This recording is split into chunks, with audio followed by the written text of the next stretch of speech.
Asia में एटमी जंग का एक और फ्रंट तैयार हो रहा है और इस साल की शुरुआत से ही आशंका जताई जा रही थी कि ईरान में खामनेई का तख्ता पलट कराने के लिए विद्रोह भड़काया जा सकता है। यह अभियान अब शुरू हो चुका है। अब रिपोर्ट यह है कि अमेरिका और इजराइल मल्टी फ्रंट वॉर की तैयारी में है। तेल अवीव ने यह दावा किया है कि विद्रोह को शांत करने के लिए ईरान इजराइल पर अचानक से हमले कर सकता है। उधर ट्रंप ने कहा है कि अमेरिकी सेना ईरान से टकराने के लिए लॉक्ड और लोडेड है। आप देखिए, ईरान धधक रहा है और ठीक वही हो रहा है जो इजरायली खुफिया एजेंसी मोसाद ने जून की जंग से पहले कहा था।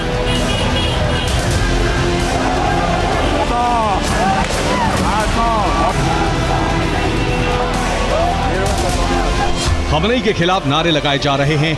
अमेरिका में रह रहे क्राउन प्रिंस रजा पहलवी के समर्थन में रैलियां निकल रही हैं, आगजनी हो रही है।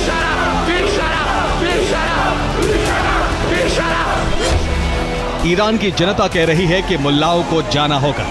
पुलिस और सुरक्षा दस्तों के साथ झड़पें हो रही हैं। जनता घेर कर पुलिस कर्मियों को पीट रही है।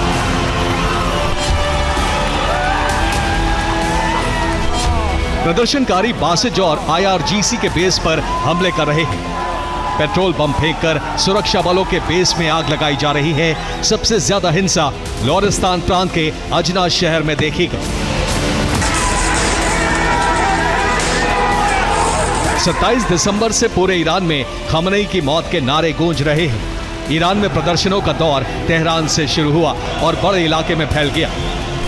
मामला हाथ से निकलता देख प्रदर्शनकारियों को रोकने के लिए IRGC ने फायरिंग की है। रिपोर्ट है कि फायरिंग में 7 प्रदर्शनकारी मारे गए हैं। 50 से ज्यादा लोग घायल हुए हैं। प्रदर्शनकारियों पर गोली चलाने के मामले में अमेरिका और ईरान के बीच टकराव शुरू हो गया है। अमेरिकी राष्ट्रपति ट्रंप ने कहा है कि अगर ईरान प्रदर्शनकारियों को गोली मारता है तो अमेरिका उन्हें बचाने के लिए तैयार है। इस पर खमेनी के सलाहकार अली लारिजानी ने कहा है कि ईरान की तरफ बढ़ने वाला हर हाथ काट दिया जाएगा। अमेरिका इस मामले में दखल देने की तैयारी कर चुका है। ट्रंप ने कहा है कि टारगेट लॉक्ड हैं और हथियार लोडेड। ईरान में जो हो रहा है वो सिर्फ आंतरिक मामला नहीं है, वो अंतर्राष्ट्रीय मामला है और एक बड़ी जंग में कभी भी बदल सकता है। ईरान में सबसे ज्यादा हिंसक विद्रोह Azerbaijan, Iraq, Kuwait, Bahrain, Turkmenistan और अफगानिस्तान से सटे इलाकों में हो रहे हैं। यही वो इलाके हैं जहां ईरानी सरकार के विरोधी गुट सक्रिय रहते हैं।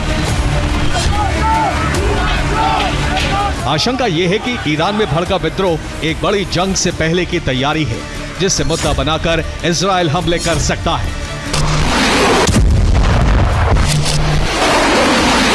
इजरायली खुफिया एजेंसियों ने इसकी तैयारी भी शुरू कर दी है।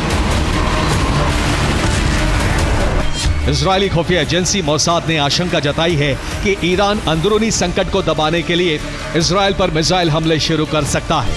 ईरान ऐसा करके देश में राष्ट्रवाद की भावना को उभार देने की कोशिश कर सकता है। इजराइल पर ईरानी सेना किसी भी वक्त सरप्राइज मिसाइल हमले शुरू कर सकती है। यह रिपोर्ट अमेरिका को भी सौंप दी गई है। अमेरिकी सेना की सेंट्रल कमांड और इजरायली फोर्सेस स्पेशल अलर्ट पर है। अगर ऐसा हुआ तो स्ट्रेट ऑफ हॉर्मुज एक बार फिर जंग का मैदान बन जाएगी। लेकिन इजरायल ने जिस अंदरूनी संकट के चलते ईरान के हमलों की आशंका जताई है, उसके पीछे भी इजरायल और अमेरिका का दिमाग है। जून की जंग खत्म होने के बाद से इजरायल और अमेरिका ईरान के विद्रोही गुटों को भड़का रहे हैं। उन्होंने ही ये हालात पैदा किए हैं। ईरान में कई गुट खमेनी विरोधी हैं। इनमें पहला है MEK। इसे People's Mujahideen Organization of Iran के नाम से भी जाना जाता है। 1979 की क्रांति में MEK संगठन IRGC के साथ था। IRGC से मतभेद के बाद 1980 की जंग में इसने इराक का साथ दिया। साल 2000 में ऑपरेशन बहमन के तहत इसने ईरानी सुप्रीम लीडर के दफ्तर पर मोर्टार हमला किया था। दूसरा गुट है PDKI, जिसे the democratic party of Iranian Kurdistan कहा जाता है। ये ईरानी सत्ता के खिलाफ हथियार उठाने वाला कुर्दिश गुट है। तीसरा गुट है PJAK, जिसे कुर्दिस्तान की लाइफ पार्टी कहा जाता है।